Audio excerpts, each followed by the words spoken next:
How did you get into stand-up, and what does this involve your sister in the FBI?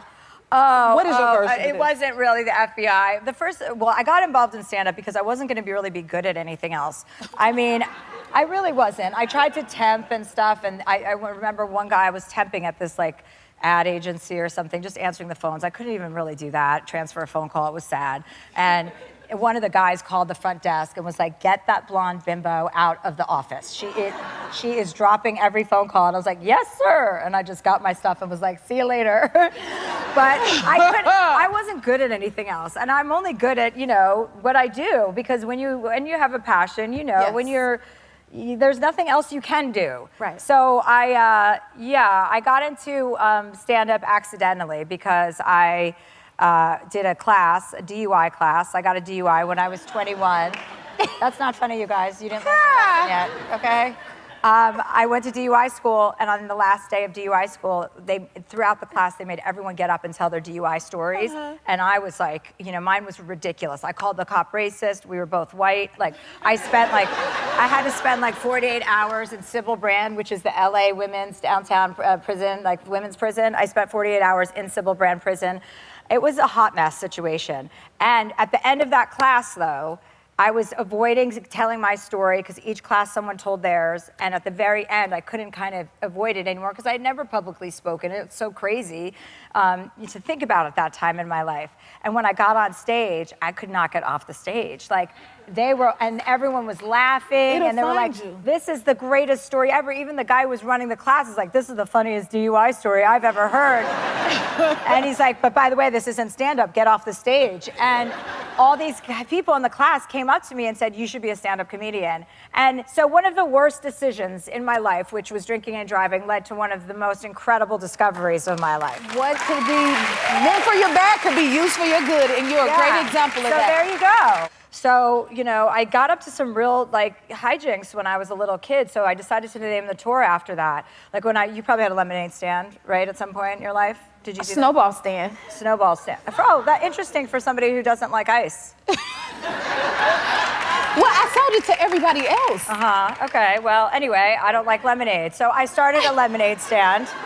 But I was 8 years old, and I was like, that's not going to procure enough money. So I started a hard lemonade stand where I had tequila, whiskey, and gin. As a kid? No, I would sell it to the adults that were with their kids. You know what I mean? But they would come up to the lemonade stand, and I'd be like, parents, I've got something for you too.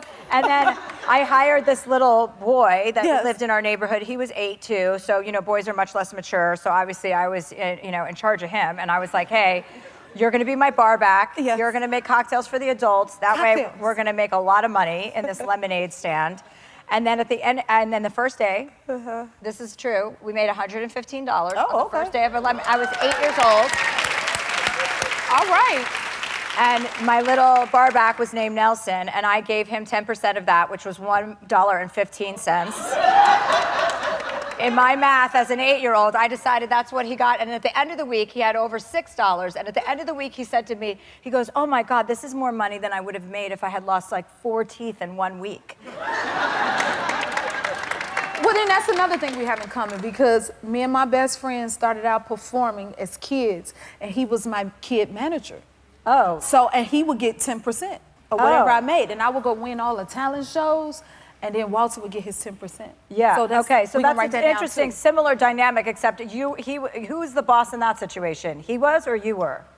I think I've always been you've been the boss. You're the talent. Right. Because I was the boss. Because I'm not going to let some man manage me. You know what I mean? You are a great personality, a great character, a great host, a very strong boss woman, and I don't feel like it's enough women in late night hosting. I know we talked about this the last time. Don't you think she should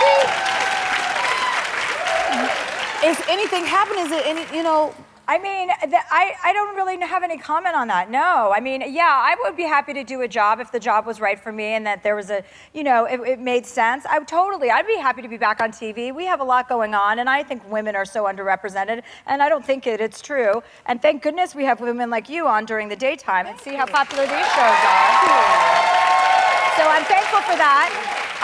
But that's why I love touring, because you get to be facing people, like, interface with people and your fans, and you get to be in front of a live audience. And there's nothing that gives me more pleasure than being on stage in front of thousands of people that have paid to see you there and putting on an incredible show. And that's why I love to tour as well. So it's like when you're an artist, there are so many outlets to creativity. Yes, that's always an option in my mind to go back to late night if the right person comes calling, but it's also my ultimate pleasure to be able to go and see people perform live audiences, to write my books, to do all the things I do. And you can always follow me on Instagram if you want to hear my opinion. You want to hear her opinion, right? If you like this video, smash that like button and subscribe to the Jennifer Hudson Show YouTube channel. Check your local listings or visit jenniferhudsonshow.com to see when you can watch full episodes in your area. And don't forget to sign up for the newsletter.